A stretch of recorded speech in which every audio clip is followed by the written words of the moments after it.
I've gone back and forth about writing this down. I still don't know if it helps. Part of me thinks putting it into words makes it more real. Another part of me is tired of carrying it around in my head like something unfinished. This happened in Chicago, Logan Square. Not downtown, not anything dramatic. Just a regular neighborhood with brick two-flats and old trees and people walking dogs even when it's too cold.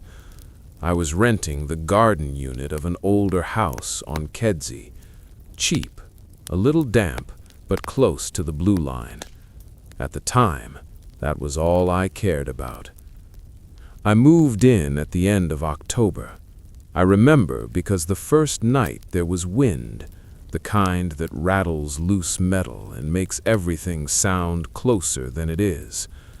I unpacked boxes, ordered Thai food, ate it sitting on the floor.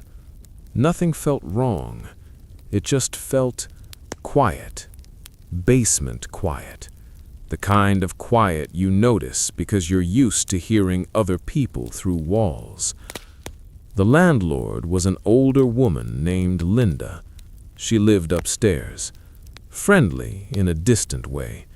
She gave me the keys, told me the laundry schedule, warned me about the pipes knocking at night. She said, "These houses have moods," and laughed like it was a joke. I laughed too.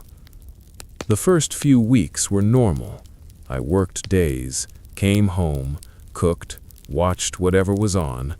Sometimes I heard footsteps upstairs late at night, but that's expected in a shared house.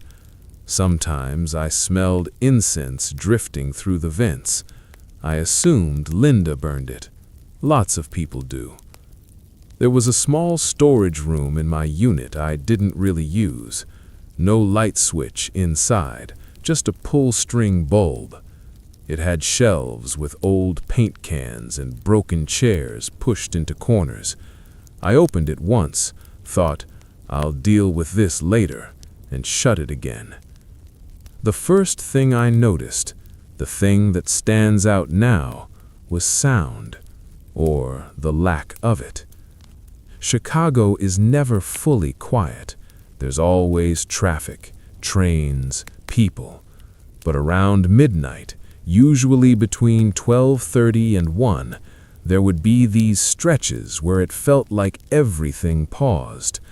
Not silence exactly, more like pressure, like the air was waiting. I remember checking my phone the first time. No service issue, everything fine. I told myself it was late, people asleep, maybe snow absorbing sound. Maybe I was just tired. A few nights later, I heard whispering. Not clear words, just that rhythm, like someone talking softly in another room with the TV off. I sat up in bed and listened. It stopped when I focused on it. That made me feel stupid, so I laughed under my breath and lay back down. Maybe I'm imagining this. I actually said it out loud, which felt embarrassing even alone. After that, little things started going missing. A fork, my keys not where I left them. I blamed myself. I'm not organized. I lose stuff. That's who I am. I didn't tell anyone because it sounded stupid. One morning before work, I opened the storage room because I needed a screwdriver. The bulb flickered like it always did. Something on the floor caught my eye. A small bundle of twine tied around hair. Dark hair. Too thick to be from a brush. I just stared at it. I remember thinking, maybe it fell from the shelf. Maybe it belonged to a previous tenant. People leave weird stuff behind. I didn't touch it. I closed the door and went to work. All day I felt distracted. Not scared, just off. I kept replaying the image in my head and trying to make it normal. Hair extensions, a craft thing, something explainable. That night, the incense smell was stronger. Not the sweet kind, something heavier, almost sour. I texted Linda and asked if she was burning something new because the smell was coming through pretty strong. She didn't reply until the next morning. Her message just said, "Old house, smells travel." I accepted that answer. I wanted to accept it. A week later, I found chalk markings on the concrete floor near the storage room door. Faint, like someone had tried to wash them off. Circles, lines. I stared at them longer than I should have. I wish I had listened to that feeling, the one that said, "This isn't normal for you. Pay attention." Sleep got worse after that. I would wake up at 3 or 4 with my heart racing for no clear reason. Sometimes I felt like someone was standing just outside my bedroom door, not inside, just there, waiting. I never saw anything. That's important. There were no shadows moving or faces or anything like that, just the feeling and the sound of breathing that might have been my own. One night, I heard footsteps in the storage room. Slow, careful. I sat on my bed and listened. The storage room door didn't open. The footsteps stopped, then started again, then stopped. I didn't get up. I didn't call anyone. I stayed still until morning light came through the window well. The next day, I finally cleaned out the storage room.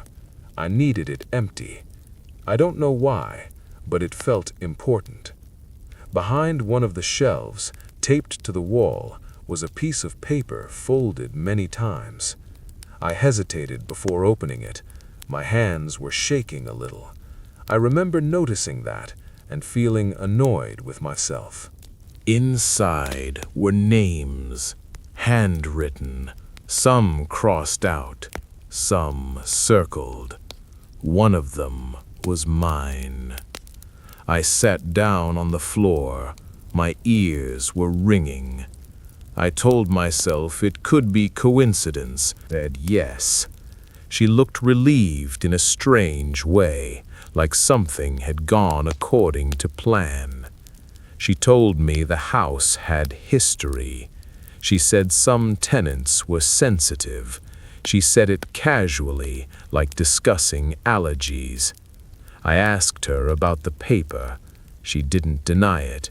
She just said, "It's nothing dangerous if you don't interfere." That sentence still doesn't sit right with me. After that conversation, things escalated. The quiet stretches at night got longer. The whispering started to sound closer. Sometimes I caught pieces of words. My name again, maybe. It's hard to be sure. I stopped bringing friends over. I didn't tell them why. I didn't tell anyone because it sounded stupid. One morning, I woke up with dirt under my fingernails. I hadn't gone anywhere. My shoes were by the door where I left them. I scrubbed my hands raw in the sink and tried not to think about it. I started sleeping with the lights on. The final night, the one that made me leave, nothing dramatic happened. That's the worst part. I woke up around 2:17 a.m. I know the time because I checked twice. The air felt heavy, like before a storm. The whispering was coming from the storage room again. I stood in the hallway, barefoot, listening. I don't know why I went closer. I just did. The storage room door was open. Inside, The chalk markings were fresh, clean lines, candles burning low, and on the shelf a small bowl with something dark inside. I didn't step in. I didn't touch anything. I just stood there and understood very clearly that whatever was happening did not need my belief to work. Linda's footsteps were above me, moving slowly across the floor. I packed a bag and left before sunrise. I didn't tell her. I didn't go back. Even now, months later, sometimes at night, there are stretches of quiet that feel too complete. And I think of that house, and I wonder if my name ever got crossed out, or if it's still there.